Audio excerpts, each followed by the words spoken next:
네, 오늘 말씀은 느헤미야 2장 1절에서 3절 말씀입니다.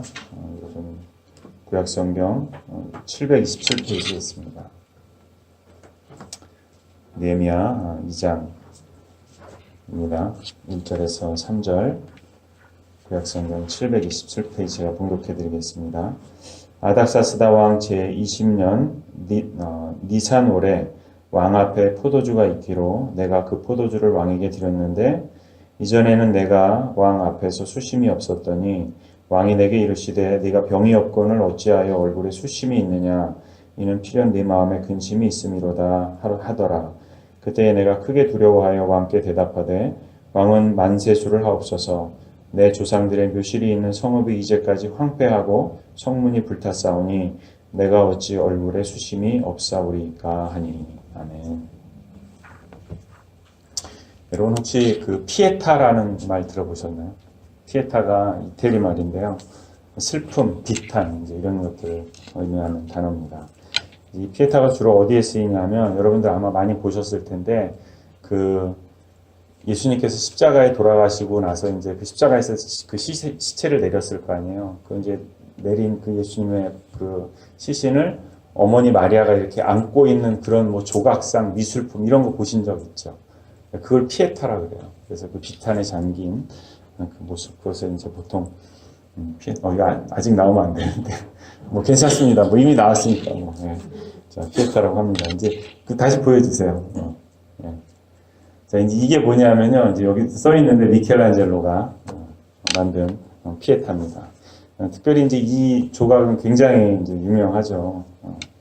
근데 이제 이것뿐만 아니라 이제 미켈란젤로뿐만 아니라 굉장히 많은 예술가들이 이렇게 조각으로도 하고요, 뭐 그림으로도 그리고 이제 많이 예수님과 마리아의 이 장면을 예술로 승화시킨 이제 그런 작품들이 굉장히 많이 있습니다. 저는 워낙에 미술 전공했기 때문에 이제 이런 작품들 좋아하기도 했고 또 이제 박물관에 가서 이제 많이 보기도 했는데 그 여러분들이 이렇게 보고 계시지만 제가 하는 얘기를 한번 잘 들어보세요. 막상 이제 이런 작품들을 제가 이렇게 가서 이제 사진으로만 봐도 그런데 실제로 가서 보면요. 작품의 제목은 피에타잖아요. 어떤 슬픔, 비탄함, 이제 이런 건데 그런 슬픔이 느껴지기보다는 저는 봤을 때 참 아름답다, 섬세하다, 참 그 표현이 너무 압도적이다. 이제 이런 것들이 사실 느껴졌어요. 여러분 어떠실지 모르겠어요. 특별히 이제 이 미켈란젤로의 이 피에타는 이 대리석으로 만든 거거든요, 이게. 근데 한번 보세요. 저 막 정교한 저 피부, 뭐 핏줄, 저 옷걸음 이런 거 이렇게 한번 보세요. 뭐 기가 딱 막히지 않습니까? 이거는 그냥 이렇게 보면 어떤 뭐 슬픔 이런 거보다는 그냥 참 경외롭다 이런 마음이 딱 느껴지는 그런 작품이에요. 어떤 예술적인 아름다움에는 압도되지만 막상 이 제목인 피에타, 슬픔, 비탄의 감정은 사실은 이 작품 보면서 별로 그렇게 잘 느껴지진 않습니다. 그런데 다음 장면으로 좀 넘겨주실래요? 좀 다르죠? 비슷한데. 자, 이건 뭐냐면 14세기경에 독일에서 발견된 레트겐 피에타라는 이제 같은 피에타라는 제목을 가지고 있는데 이제 너무 모양이 다르기 때문에 이제 이건 레트겐 피에타라고 합니다. 이거는 보시는 것처럼 나무를 깎아서 만든 이제 조각상이고요. 보시면 굉장히 투박하죠. 그러니까 인체 비율도 굉장히 이상해요. 머리는 크고 몸은 보면 깡 말라 있고 일단 이거는 아름답지 않습니다. 그리고 이제 저기 예수님 옆구리나 손이나 이런 데 보면 이렇게 거칠게 표현되어 있는 게 이렇게 막 피가 나는 이제 그런 장면들이에요. 그래서 이 레트겐 피에타는 보면요. 이제 아름답은 느낌은 사실 안 들고 이제 표정이나 뭐 상태나 이런 거를 봤을 때 정말 그 비탄함, 슬픔 이런 것들을 공감할 수 있는 그런 비장함 어떻게 보면 좀 잔인하리만치 굉장히 사실적인 이제 그런 감정이 느껴집니다. 이제 앞으로 아까 제목으로 다시 좀 넘겨주세요. 그래서 이제 그 작품의 어떤 예술성을 평가할 때는 아까 이제 보셨던 미켈란젤로의 그 피에타가 이제 최고입니다. 최고로 인정하지만 이제 피에타라고 하는 어떤 그 제목처럼 슬픔, 이제 감정선에 있어서 이야기할 때는 그 투박했던 레트겐 피에타를 평론가들이 이제 더 실제로 혹평하기도 합니다. 여러분 영화나 드라마 같은 데 보시면 막 그 비련의 여주인공이 막 비를 막 흠뻑 맞으면서 울고 있는 막 그런 장면 같은 거 이렇게 보신 적 있죠. 보면 어떤가요? 그런 장면도. 막 예쁜 여주인공이 막 우는 모습이 아름답잖아요. 슬프지만. 그렇죠? 자, 이제 조각 작품은 아니겠지만 이제 그런 어떤 뭐 드라마나 영화나 이런 데서 연출되는 그런 슬픔도요. 참 얼마나 이렇게 아름답게 이렇게 표현하는지 몰라요. 그런데 여러분 슬픔이 어떤 걸까 한번 가만히 생각해 보면 슬픔은 정말 아름답습니까? 슬픔은 사실은 별로 아름답지 않아요. 슬픔과 비탄은 오히려 모든 아름다움이, 화려함이 그 빛을 다 상실하고 그 빛이 다 바래지고 그래서 잿빛으로 어두움으로 한없는 나락으로 빠져드는 것이 사실은 슬픔입니다. 아까 그 레트겐 피에타의 슬픔이 더 실제적인 슬픔으로 다가올 수 있는 이유도 어쩌면 그 조각은 아름다운 조각이 아니기 때문에 그렇지 않았을까 그런 생각이 듭니다. 자, 이제 오늘 본문으로 좀 돌아가서요. 자기 민족이 여전히 무너진 성벽과 불타버린 그 성문의 잔해 속에서 환난을 당하고 어려움 가운데 있다는 그 소식을 듣고 느헤미야가 굉장히 슬퍼했죠. 그리고 느헤미야의 슬픔도 아름다운 슬픔이 아니었습니다. 느헤미야의 슬픔도 아름답지 않았어요. 오늘 느헤미야가 이렇게 얘기합니다. 이전에는 내가 왕 앞에서 수심이 없었는데 왕이 내게 이르시되 네가 병이 없는데 어째서 얼굴에 이렇게 수심이 있냐. 이는 필연 내 마음에 근심이 있기 때문이다. 이렇게 얘기했다는 거예요. 자, 이게 이제 표현이 좀 순화돼서 이런 거죠. 이제 이 느헤미야라는 사람의 직업을 생각해 보면 이 사람은 왕한테 술을 따라주는 관원이란 말이죠. 그러니까 왕을 직접 대면하는 그런 종입니다.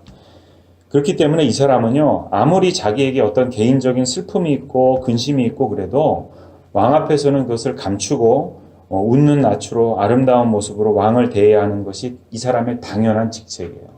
그런데 지금 이 오늘 표현하고 있는 이 모습을 보면 느헤미야의 모습에 그런 게 모습이 안 보였다는 거예요. 그러니까 자기의 근심과 수심과 걱정 이런 것들이 감춰지지 않았다는 겁니다. 그러니까 도저히 감출 수 없는 그러니까 이거는 단순히 그냥 느헤미야의 얼굴 표정에 수심이 가득했다 이런 것이 아니고요. 느헤미야의 온 몸이 몸도 수척하고 무기력하고 쇠하여지고 이게 날짜를 계산해 보면 처음에 느헤미야가 소식을 들었을 때로부터 한 3개월쯤 지났을 때예요. 그러니까 3개월 동안 이 사람이 슬퍼한 거예요. 그러니까 얼마나 이 사람의 겉모습도 많이 바뀌었겠습니까? 그러니까 왕이 그냥 딱 봐도 보면 알 수 있을 만큼 그렇게 슬퍼했던 거예요. 그러니까 더 이상 이 아름다워야 될 사람이 아름답지 않은 거예요. 아름답게 왕 앞에서 서 있어야 되는데 아름답지 않으니까 왕이 그 모습을 보게 된 겁니다. 슬픔은 그런 거라는 거예요. 슬픔은 아름다운 것이 사라지는 겁니다. 아름다울 여유, 아름다울 겨를이 다 사라지는 것. 아름다운 것이 이제는 더 이상 중요하지 않을 만큼 슬픈 것. 그게 슬픔이라는 거예요. 왜 여러분 우리가 상당했을 때 그 상주의 모습을 보면 우리가 쉽게 이해할 수 있지 않습니까? 상주가 여러분 곱게 치장하고 막 옷 쫙 빼입고 이러고 있지 않잖아요. 그것이 그냥 단순히 문화가 그래서 그런 게 아니잖아요. 사랑하는 사람을 보내고 난 그 슬픔이 그 모든 심령을 잠식했을 때는 모든 아름다움은 더 이상 의미가 없기 때문에 그렇게 비탄에 빠질 수밖에 없잖아요. 자, 그게 슬픔이라는 거예요. 그게. 왕이 물어봅니다. 너 도대체 무슨 근심이 있기 때문에 근심이 있어서 너 그러냐 모습이. 그러니까 느헤미야가 이렇게 대답해요. 내 조상들의 묘실이 있는 성읍이 이제까지 황폐하고 성문이 불탔는데 내가 어떻게 수심이 없겠습니까? 자, 이제 바로 이 이유 때문에 느헤미야는 자기의 온몸으로 이 슬픔을 감당해야 될 만큼 슬퍼했다는 거예요. 아름다움을 다 잃어버릴 만큼 슬퍼했다는 겁니다. 그런데 저는 이 말씀 묵상하면서 이 상황이 참 이해가 안 됐어요. 자, 우리가 지지난 시간에도 좀 살펴봤는데 느헤미야가 이민 3세대라 그러지 않았습니까? 그리고 왕실에 굉장히 높은 관원의 자리에 올라 있는 사람이에요. 자, 그런 사람이 얼굴도 모르고 일면식도 없는, 물론 이제 자기 동족이기는 했지만 자기 민족의 그 슬픔이 이렇게 자기 혼자 온몸으로 그 슬픔을 짊어져야 할 만큼 슬플 이유가 도대체 뭐냐는 거예요. 이 상황이 저는 너무 이해가 안 되는 거예요. 뭐 슬퍼할 수는 있겠죠. 슬퍼할 수는 있죠. 우리도 한국에 무슨 일 나면 슬퍼하잖아요. 그런데 이렇게 3개월 동안 슬퍼해서 정말 왕이 그 모습을 보면 딱 알 수 있을 만큼 이렇게 슬퍼할 이유가 도대체 뭐냐는 거예요. 저는 이제 이 말씀을 가지고 여러분들 앞에서 이렇게 말씀을 전해야 되잖아요. 그러니까 이제 이해가 안 되니까 이제 답답한 거예요. 이 의문이 해결이 돼야 여러분과 이 말씀을 나눌 수 있을 텐데 고민하고 기도하는 중에 지난주 어느 날이었어요. 지난주 어느 날 새벽에 말씀을 묵상하고 기도하는데 제가 답을 발견했습니다. 근데 그 답을 발견하고 제가 얼마나 펑펑 울었는지 몰라요. 여러분, 느헤미야의 이 마음이 누구 마음이었을까요? 예수님의 마음 아니었을까요? 느헤미야의 이 마음이요, 예수님 마음이에요. 우리를 사랑하셨던 예수님 마음. 자기의 모든 아름다움을 다 버릴 만큼 그렇게 이 땅에 오셔서 가장 비참한 모습으로 우리를 위해서 죽어주실 수 있었던 만큼 예수님은 그렇게 우리의 죄를 슬퍼해 주셨어요. 죄로 인해서 하나님과 끊어져 버린 우리의 비참한 삶을 그렇게 슬퍼하셨던 분이 예수님이었어요. 아까 그 레트겐 피에타의 그 슬픔이 전혀 아름답지 않은 그 모습이, 그 적나라한 비참함이 바로 예수님의 슬픔이었고요. 오늘 느헤미야가 슬퍼하는 이 슬픔과도 같은 마음이에요. 여러분, 우리에게 그런 슬픔이 있습니까? 우리가 교회를 슬퍼하고 성도를 슬퍼하고 또 영혼을 슬퍼하는 그런 애통하는 마음이 우리에게 있습니까? 혹시 우리는 여러분 그냥 너무 아름답기만 한 건 아닐까요? 우리의 아름다움이 너무 화려해서 우리가 그 아름다움을 포기하기에는, 그것을 포기하고 우리가 슬퍼하기에는 우리가 버려야 할 것이 너무 많고 우리가 돌아서야 할 것이 너무 많아서 오히려 우리는 아름다움을 포기하기보다는 슬퍼하는 것을 포기하고 있지는 않습니까? 제가 나이를 먹다 보니까 변하는 게 하나 있는데 뭐냐면 눈물이 줄더라고요. 이게 감정이 사람이 메말라지는지, 제가 젊었을 때는 참 잘 울었던 것 같은데 점점 잘 안 울어요. 그런데 제가 오늘 말씀을 준비하면서는요, 얼마나 많이 여러 번 울었는지 몰라요. 오늘날 이 땅의 교회들을 생각하고 이 땅의 그리스도인들을 생각하고 또 우리 주님의 마음을 헤아려 보니까요, 눈물이 멈추질 않아요. 여러분, 더 이상 교회가요 슬퍼하진 않습니다. 더 이상 목회자가 슬퍼하지 않아요. 더 이상 성도들도 세상을 향해서 눈물 흘리거나 비탄해하지 않습니다. 교회 종탑은 점점 높아지죠. 예배당과 예배는 점점 화려하고 점점 아름다워집니다. 세상에 그 무엇보다도 아름다울 수 없는 모든 것들이 교회에 가보면 다 있어요. 여러분, 우리 교회도 얼마나 아름답습니까? 이제는 너무너무 그 아름다움이 교회 안에 충만하고 가득 차서 교회를 보면 너무 멋있는데 그냥 그게 다예요. 그게 전부예요. 그리고 그렇게 가장 화려했고 가장 아름다웠고 가장 스팟라이트를 많이 받았고 그래서 모든 사람들의 관심, 모든 사람들의 사랑을 많이 받았던 정말로 가장 아름다웠던 많은 교회들이, 또 많은 목회자들이, 많은 성도들이 지금은 세상 사람들의 입에 오르내립니다. 그리고 정말로 우리가 통탄하고 눈물 흘릴 수밖에 없는 일은요, 이제는 세상 사람들이 교회를 바라보면서 슬퍼합니다. 세상 사람들이 교회를 향해서 눈물 흘려줍니다. 우리가 세상을 향해서 우는 것이 아니고요, 세상이 교회를 위해서 가슴 아파하고요, 세상이 교회를 위해서 울어주는 말도 안 되는 이런 일들이 지금 우리가 살아가는 이 세상 가운데 실제로 일어나는 일이라는 거예요.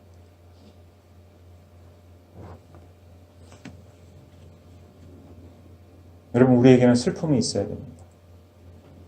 애통하면서 영혼들을 바라보아야 될 책임이 우리에게 있습니다. 나의 온몸으로 슬퍼해야 할 마땅한 이유가 우리에게 있어요. 내 안에 예수님의 그 슬픔이 있다면 우리는 이미 슬퍼할 이유를 가지고 있는 사람들이라는 거예요. 그런 우리가 슬퍼하고 있습니다. 여러분, 슬퍼하고 있습니다. 비탄해하고 애통하고 통곡하는 마음이 우리에게 정말로 있습니다. 이스라엘 백성들이 포로 생활을 다 마치고 고향으로 지금 다 돌아가 있는 상태예요. 그리고 성전도 다 다시 지었어요. 그런데 느헤미야는 왜 이 사람들을 그렇게 슬퍼했을까요? 물론 정치적으로 봤을 때는 뭐 암몬 족속이나 사마리아 사람들이나 이런 사람들이 계속 와서 툭툭 치고 괴롭히고 이런 상황이니까 이제 뭐 그게 사실이었기 때문에 이제 느헤미야가 그것을 답답해하고 아파했죠. 그렇지만 여러분, 그게 다였을까요? 성전은 다시 지어졌습니다. 제단도 세워졌고 제사도 드리고 있어요. 예배는 다시 드려지고 있는데 여전히 이스라엘 백성들의 마음과 영혼은 무너진 성벽과도 같았던 거예요. 불타버린 성문과도 같았던 거예요. 성전 안에 있지만 여전히 불타고 무너진 마음이 이 이스라엘 백성들에게 있었던 거예요. 그걸 슬퍼했던 느헤미야의 마음이 바로 온몸을 다해서 울고 있는 이 마음인 거예요. 모든 아름다움이 다 사라진 그 처절한 비탄과 슬픔이 바로 이 느헤미야의 모습이었다는 거예요. 그리고 그 모습은 오늘날의 교회들과 다르지 않다는 거예요. 우리의 교회들도 그렇다는 거예요.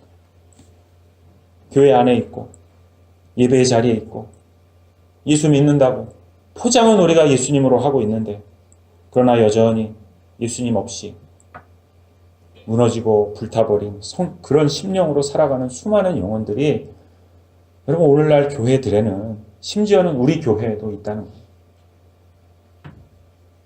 우리가 그들을 슬퍼합니까? 그들의 연약함에 대해서 예수님이 없는 그들의 가난함에 대해서 우리가 함께 아파해야 하고 있습니까? 우리가 그 슬픔을 갖지 않으면 그 눈물을 우리가 흘려주지 않으면 여러분 나의 삶에서는 나의 교회에서는 우리의 공동체 안과 밖에서는 결코 아무 일도 일어나지 않습니다. 부흥의 때는 결코 오지 않습니다. 우리는 가장 먼저는 내가 먼저 예수님을 영접해야만 합니다. 내가 예수님을 내 안에 진짜 주인으로 모셔야 돼요. 그 예수가 내 안에서 나를 가득 채워야 합니다. 그리고 그 예수님의 슬픔이 예수님의 그 비탄한 마음이 나를 채워서 넘쳐요. 내가 예수와 함께 슬퍼해야 합니다. 예수님과 함께 내가 눈물 흘려야 합니다. 우리의 아름다움이 다 빛을 발하고 사라지기까지 우리도 예수님처럼 처절하게 슬퍼해야만 해요. 성도 여러분 슬퍼하시기 바랍니다. 교회를 위해서 슬퍼하시기 바랍니다. 성도들을 위해서 슬퍼하시기 바랍니다. 그리고 그 애통하는 마음 가지고 아픈 마음 가지고 비탄의 마음을 가지고 세상을 바라보시기 바랍니다. 영혼들을 향해서도 여러분 온몸을 다해서 슬퍼하십시오. 하나님께서 느헤미야의 이 슬퍼하는 마음을 사용하셔서 이스라엘을 다시 재건하셨던 것처럼 우리 주님께서는 바로 당신의 슬픔과 당신의 그 비탄의 마음을 가지고 이 땅에 오셔서 자기의 모든 아름다움 다 포기하시기까지 우리를 회복하시고 우리를 구원하셨습니다. 그리고 이제는 그 주님께서 우리의 슬픔과 우리의 애통함을 통해서 우리와 함께 일하기를 원하고 계십니다. 여러분 함께 슬퍼하십시다. 교회를 위한 슬픔, 영혼을 향한 슬픔, 또 세상을 향한 슬픔, 우리의 온몸으로 예수님과 함께 슬퍼할 때 그때 우리 주님은 우리를 통해서 일하십니다.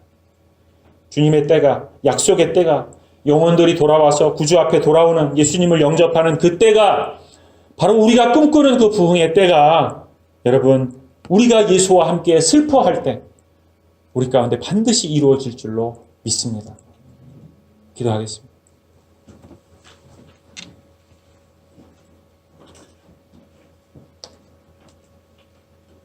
주님, 우리의 비참한 죄의 모습을 슬퍼하셨던 그 주님이신데 우리는 그저 우리가 받은 구원의 기쁨만 헤아릴 줄 알았지. 여전히 주님 알지 못하는 가난한 영혼들을 향한 그 슬픈 마음을 주님과 함께 품지 못하였던 연약함이 우리에게 있었습니다. 하나님 다시 우리가 주 앞에서 다짐합니다.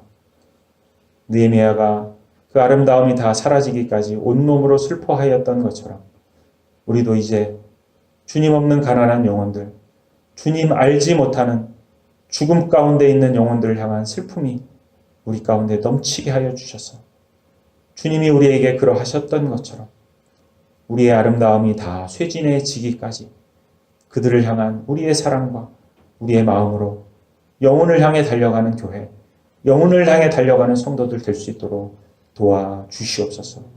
주님과 함께 슬퍼하겠습니다. 주님과 함께 슬퍼할 때 주의 때와 주의 약속을 우리 가운데 이루어 주시옵소서. 감사하며 예수님의 이름으로 기도드립니다. 아멘.